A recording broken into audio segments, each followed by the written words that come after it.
Let's talk about turkey. With fall time in full effect and November just around the corner, you know what that means. Thanksgiving.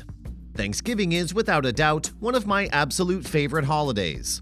Not only does it give some much-needed rest and family bonding time, it also calls for one of the most delicious birds on the planet, turkey. While most everyone has enjoyed delicious turkey at some point during their life, few actually know the intricate details of baking a Thanksgiving turkey. Spoiler alert, it isn't nearly as easy as it may seem. It can be so difficult, in fact, that world-renowned genius Mr. Bean struggled mightily with it. Don't believe me? See for yourself. Talk about a major headache. Hi everyone, welcome to Food Mystic. Today, I'm going to go over some crucial turkey baking tips that can be a huge help to our friend Mr. Bean, as well as those who plan on providing the turkey for their families this Thanksgiving. We'll discuss everything, from proper turkey thawing technique to stuffing protocol, and finally in the end, we'll talk about the perfect baking pan to end up with a succulent, tasty main course.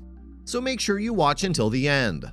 But before we begin, if you find videos like this interesting and informative, please go ahead and hit the like button.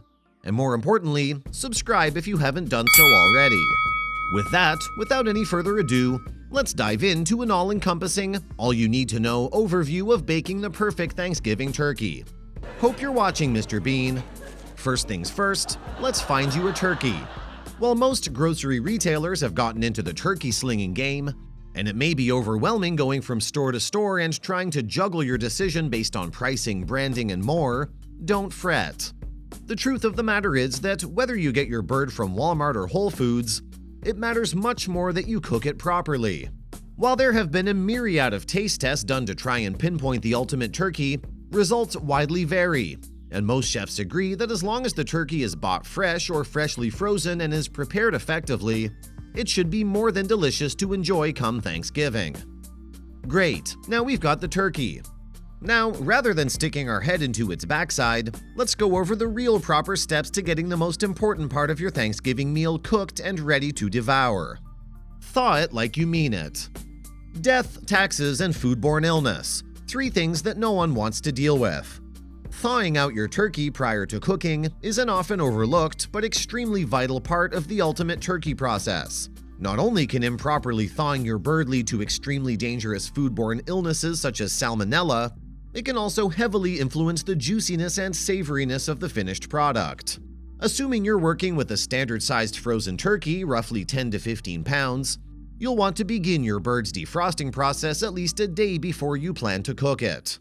If you sprung for a fresh bird, you can obviously skip this step. A standardly used rule of thumb is to allow at least a day thawing in the refrigerator per 5 pounds. So, if you've got a 15-pound turkey, it should be thawed slowly in the fridge for at least 3 days.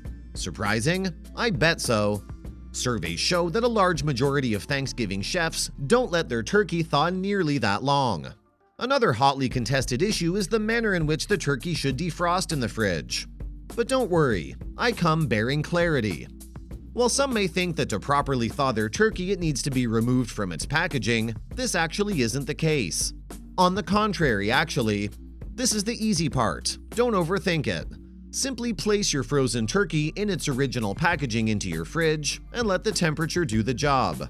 Before you know it, your stiff, cold turkey will be thawed and the real fun can begin. Bring out the knife. Remove your freshly thawed turkey from the fridge and remove its packaging. It may look gross now, but trust me, by the end of this video, you'll see just how beautiful and tasty that grayish-pink blob can become. Now, grab a knife, because it's time to do a little pre-cook butcher job. You'll want to remove the turkey's neck and the bag of giblets. The neck should be pretty obvious, but the bag of giblets will be located in the smaller neck cavity of the bird. You can dispose of both in the trash, or you can cook them with gravy if desired. I personally think they're disgusting, but hey, to each their own. Then pat the entire turkey down with paper towels to remove any excess moisture. Moisture is the enemy of a juicy turkey, as backwards as that sounds. Spice baby. Get out those spices now. You'll want to make sure your bird is thoroughly seasoned to create a taste profile that is sure to be the talk of Black Friday. I like to use a mixture of salt and pepper applied directly into the cavity. along with stuffing the bird with quarters of lemon, onion, and apple. You may also use herbs along with these inside the cavity. Feel free to use your favorites.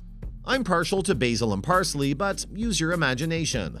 Grab your roasting rack and place the turkey on top of it, covering the bottom of the rack with veggies such as carrots and celery.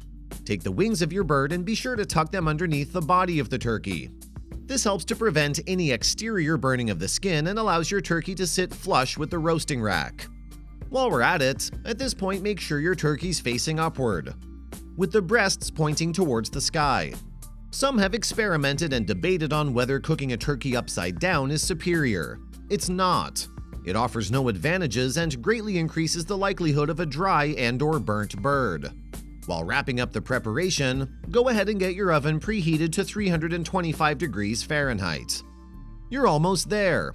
Bring out the herb butter and apply a generous layer throughout, being sure to lift the saggy skin near the breasts of the bird and getting your butter mixture underneath the skin flaps.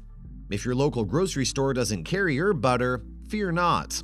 You can easily make a mixture of your own by combining room temperature butter, minced garlic, salt, pepper, 1 tablespoon of fresh chopped rosemary, 1 tablespoon of fresh chopped thyme, and half a tablespoon of fresh chopped sage. Phew, we did it! The hardest part is over. Now the burden of work is passed from your hands into the hands of your handy oven. Once properly preheated, open the oven and place your roasting rack into the fire. Now, while this step may seem like the easiest, don't underestimate it. The most important factors during the baking stage are patience and proper maintenance. You'll want to make sure you keep a watchful eye on your bird, while opening the door to your oven as few times as possible. This is where having an oven light is a huge help. Around halfway through baking, you'll want to check the internal temperature of the turkey, ensuring that it's getting closer to the desired 165 degrees. You'll also want to make sure you're patient.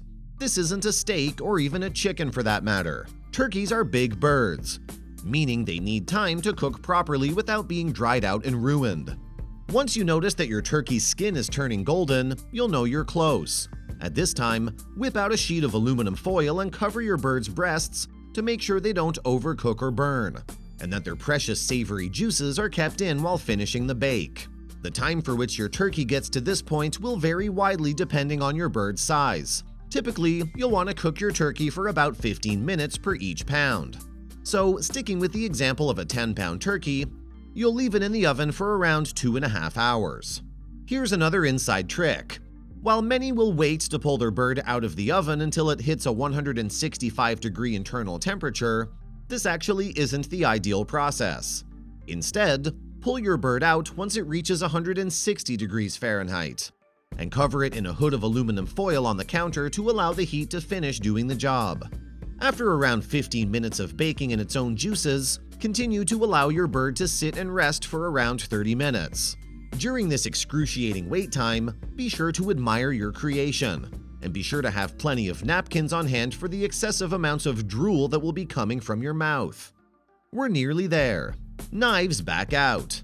The turkey is ready to be devoured by you and your guests. You've done all the research, bought all the right ingredients, and baked that thing to perfection.